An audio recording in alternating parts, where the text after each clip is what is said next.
كان في ايام بتروح فيها تمرين النادي الاهلي مطبق وسكران، وده كان بعد وعودك لجمهور النادي الاهلي انك هتبقى كويس. اوف حقيقي ده كابتن في حياتي. عمره ما ايه؟ عمرها ما حصلت تماما ان انت رحت التمرين سكران؟ عمري في حياتي. والدليل على ده انا كنت دايما ببقى موجود في التمرين وبتمرن. عايز اقول لك على حاجه. طبعا ايوه بتبقى موجود، بس موجود سكران؟ لا ازاي يعني؟ ازاي هوصل؟ طب انا الاولى بالنسبه لي لو انت زي ما حضرتك بتتكلمي في جزئيه زي كده، لا طبعا كان ممكن ان انا مبقاش موجود اصلا في التمرين. ما انت كنت ساعات بتغيب وساعات بتروح. لا عمري في حياتي خالص ما غبت تماما، بالعكس. عايز اقول لك على حاجه، تمريننا كان بيبقى الساعه 8 الصبح. عمرك ما غبت على تمرين الاهلي؟ لا غبت.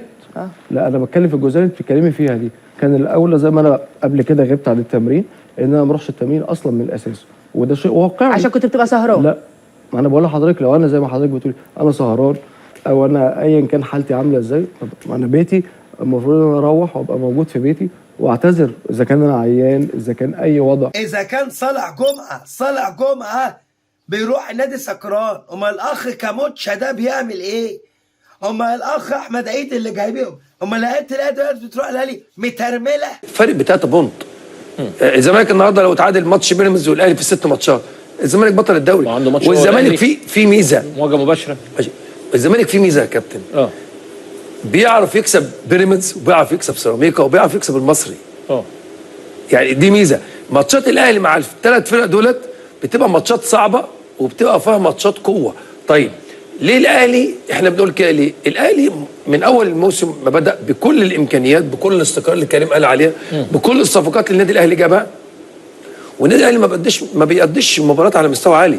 النادي الاهلي بيكسب وبيكسب بنتائج، بس الاداء مفيش اداء، مفيش مستوى، مفيش لاعيبه تحس تقول عليها ان هي اللاعيبه. يعني انت شايف الزمالك ممكن يقرب للدوري؟ على الورق دلوقتي؟ لا لسه بس لو احنا فضلنا النتائج الزمالك بيكسب والاهلي بيكسب، الزمالك بطل الدوري. انا لما طلعت معاك في الراديو وقلت الاهلي بيراميدز زمالك، قلت الكلام ده بناء على الظروف بتاعت كل نادي والسكواد بتاع كل نادي، لكن لما الزمالك يخش المرحله الثانيه وهو متقدم بثلاث فرصه بقى تصالح جمهور لا خالص، انا بخالفها. اهو دول كدابين الزفه هيختفوا كلهم ويخشوا الجحور لما الاهلي يرجع يتصدر وياخد الدوري. هنفضل ابطالها لحد ما نبطل، وهنفضل مدورينها لحد ما نخلص بنزينها. الواد الجديد اللي جابوه ده كاموتشو ده اللي لسه جاي ده وما لعبش من لمسه الكوره، والله ما بيعرف يلعب. طب جابوه ليه؟ انا عارف، انت بتساليني انا. طب مين اللي هتحتفظ بيه؟ مين اللي هيبقى خط احمر ممنوع الاقتراب؟ هحتفظ بيه؟ والناس ممكن تزعل مني. مين؟ امام عاشور. انا طبعا انا اول واحده هزعل منك. عشان انت عايزاه يروح الزمالك؟ لا انا عايزاه ولا يروح الاهلي ولا يروح الزمالك، يقعد في النص كده ما يلاقيش حته. ايوه بس يبقى اخلاقه اخلاق النادي الاهلي.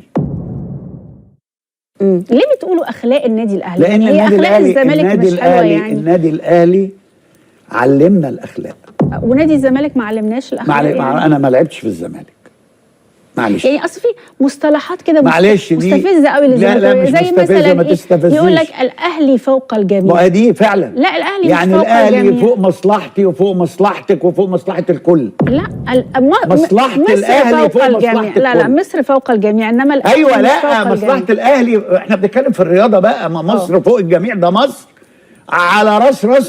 مصر ما هنا في كرات دم بيضاء وكرات دم حمراء. يعني مصر قوميتنا وطنيتنا. حماده هلال حماده اديني في الكولوسيز. شوبير كان ضد المجلس، مش واخد حقه في المجلس اللي كان موجود، اللي انا كنت بروحت الجمعيه العموميه وبسقف له بسقف للنادي الاهلي. تعتقد ان ده كان سبب الهجوم؟ بس انت دايما العلاقه بينك وبين شوبير متوتره. لا هي علاقه متوتره. هو يعني ما بيعملش حساب العشره بشكل كبير.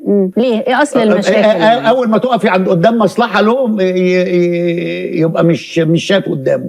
اديني مثال.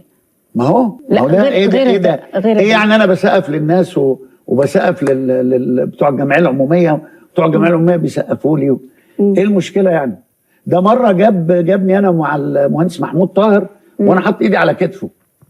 طب في يعني يعني ازاي حط ايدي على كتف رئيس نادي الاهلي؟ يعني حط ايدي على كتف النبي دانيال ولا حاطط يعني حطك في دماغه؟ هو لا هو طبعا حاططني في دماغه لان قال لك شوبير ملك المصلحه، اديني اجري تلاقيني بجري لما اضرب الظالمين بالظالمين واخرجهم بينهم سالمين غانمين.